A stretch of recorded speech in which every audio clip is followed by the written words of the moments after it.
At this time, I have the honor to present to you the moral leader of our nation. I have the pleasure to present to you Dr. Martin Luther King, Jr.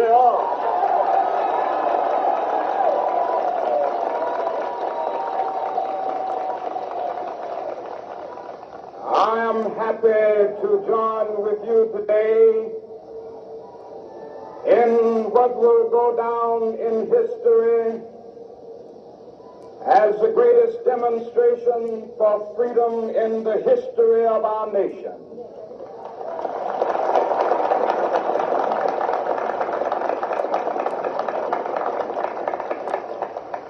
Fourscore years ago, a great American in whose symbolic shadow we stand today signed the Emancipation Proclamation. This momentous decree came as a great beacon light of hope to millions of Negro slaves who had been seared in the flames of withering injustice. It came as a joyous daybreak to end the long night of their captivity. But 100 years later, the Negro still is not free. 100 years later, the life of the Negro is still sadly crippled by the manacles of segregation and the chains of discrimination. 100 years later, the Negro lives on a lonely island of poverty in the midst of a vast ocean of material prosperity. 100 years later, the Negro is still languished in the corners of American society and finds himself in exile in his own land. And so we've come here today to dramatize the shameful condition. In a sense, we've come to our nation's capital to cash a check.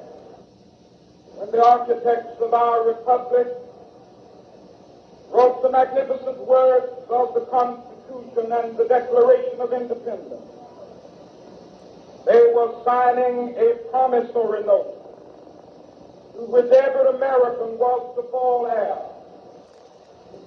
This note was a promise that all men, yes, black men as well as white men, would be guaranteed the unalienable rights of life, liberty, and the pursuit of happiness. It is obvious today that America has defaulted on this promissory note insofar as her citizens of color are concerned. Instead of honoring this sacred obligation, America has given the Negro people a bad check, a check which has come back marked insufficient funds.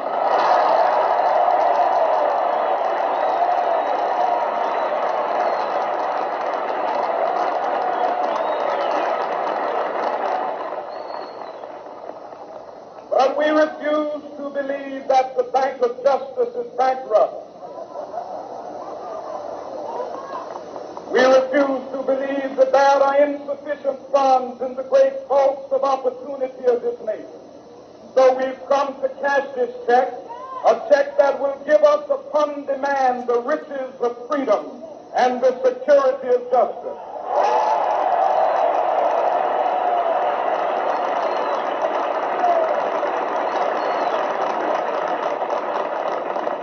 We have also come to this hallowed spot to remind America of the fierce urgency of now. This is no time to engage in the luxury of cooling off or to take the tranquilizing drug of gradualism.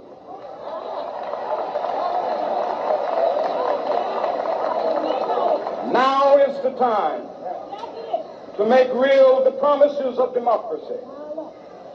Now is the time to rise from the dark and desolate valley of segregation to the sunlit path of racial justice. Now is the time to lift our nation from the quicksands of racial injustice to the solid rock of brotherhood. Now is the time to make justice a reality for all of God's children. It would be fatal for the nation to overlook the urgency of the moment. This sweltering summit of the Negro's legitimate discontent will not pass until that is an invigorating autumn of freedom and equality. 1963 is not an end, but a beginning. Those who hope that the Negro needed to blow off steam and will now be content will have a rude awakening if the nation returns to business as usual.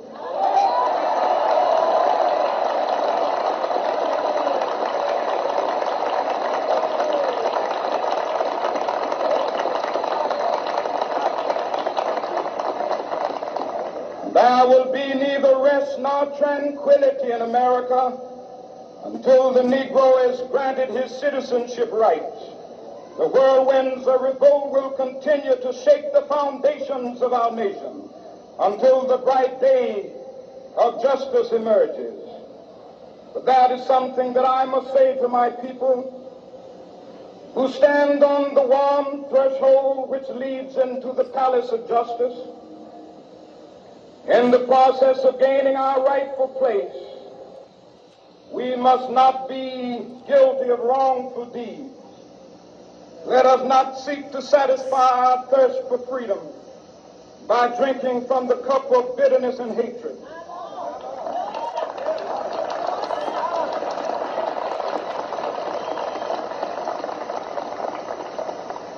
We must forever conduct our struggle on the high plane of dignity and discipline.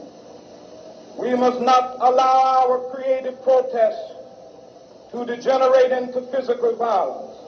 Again and again, we must rise to the majestic heights of meeting physical force with soul force. The marvelous new militancy which has engulfed the Negro community must not lead us to a distrust of all white people.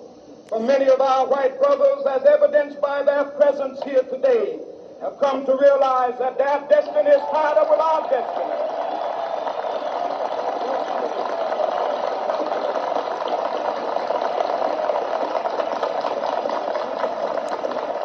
They have come to realize that their freedom is inextricably bound to our freedom.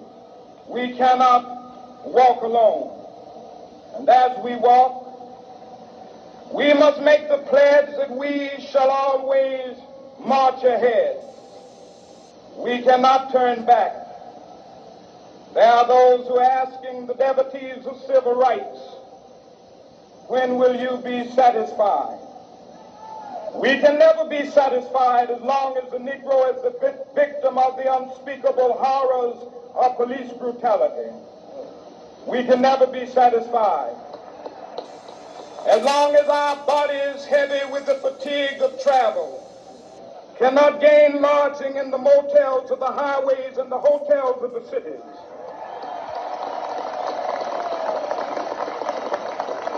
We cannot be satisfied as long as the Negro's basic mobility is from a smaller ghetto to a larger one.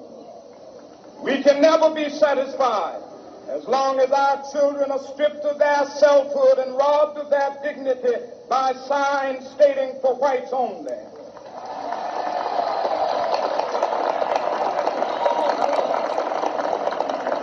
We cannot be satisfied as long as a Negro in Mississippi cannot vote and a Negro in New York believes he has nothing for which to vote.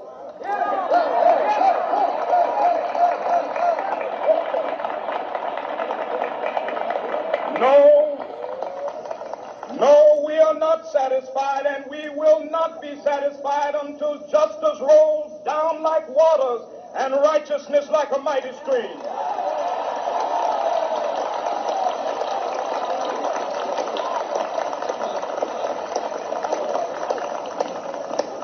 am not unmindful that some of you have come here out of great trials and tribulations. Some of you have come fresh from narrow jail cells. Some of you have come from areas where your quest for freedom left you battered by the storms of persecution and staggered by the winds of police brutality. You have been the veterans of creative suffering. Continue to work with the faith that unearned suffering is redemptive. Go back to Mississippi. Go back to Alabama. Go back to South Carolina. Go back to Georgia. Go back to Louisiana. Go back to the slums and ghettos of our northern cities. Knowing that somehow this situation can and will be changed. Let us not wallow in the valley of despair. I say to you today, my friend,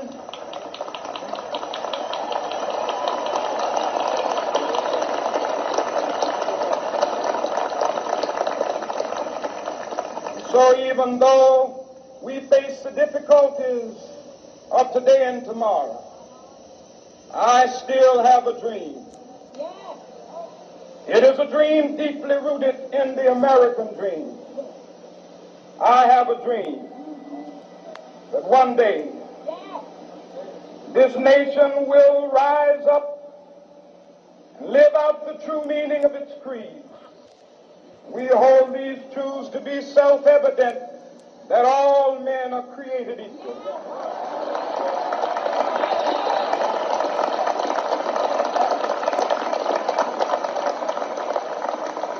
I have a dream that one day on the red hills of Georgia, the sons of former slaves and the sons of former slave owners will they be able to sit down together at the table of brotherhood.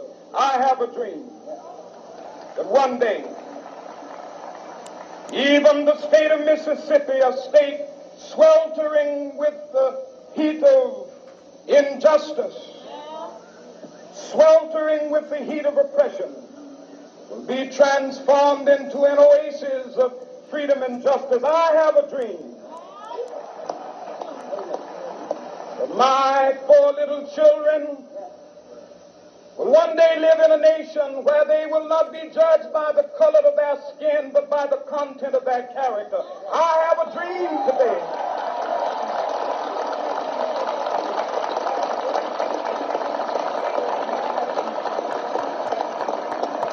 I have a dream that one day, down in Alabama, with its vicious racists, with its governor having his lips dripping with the words of interposition and nullification, one day right there in Alabama, little black boys and black girls will be able to join hands with little white boys and white girls as sisters and brothers. I have a dream today.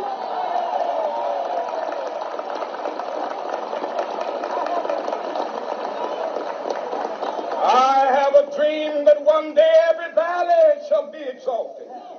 Every hill and mountain shall be made low. The rough places will be made plain, and the crooked places will be made straight. And the glory of the Lord shall be revealed, and all flesh shall see it together. This is our hope. This is a faith that I go back to the South with. With this faith, we will be able to hew out of the mountain of despair a stone of hope. With this faith, we will be able to transform the jangling discords of our nation into a beautiful symphony of brotherhood. With this faith, we will be able to work together, to pray together, to struggle together, to go to jail together, to stand up for freedom together, knowing that we will be free one day. This will be the day. This will be the day when all of God's children will be able to sing with new meaning, "My country, tears of thee. Sweet land of liberty, of thee I sing. Land where my fathers died, land of the pilgrim's pride. From every mountainside, Let freedom ring, and if America is to be a great nation, this must become true. And so let freedom ring from the prodigious hilltops of New Hampshire. Let freedom ring from the mighty mountains of New York. Let freedom ring from the heightening Alleghanies of Pennsylvania. Let freedom ring from the snow-capped Rockies of Colorado. Let freedom ring from the curvaceous slopes of California. But not only that, let freedom ring from Stone Mountain of Georgia. Let freedom ring from Lookout Mountain of Tennessee. Let freedom ring from every hill and molehill of Mississippi, from every mountainside. Let freedom ring, and when this happens, and when we allow freedom ring, when we let it ring from every village and every hamlet, from every state and every city, we will be able to speed up that day when all of God's children, black men and white men, Jews and Gentiles, Protestants and Catholics, will be able to join hands and sing in the words of the old Negro spiritual, free at last, thank God Almighty.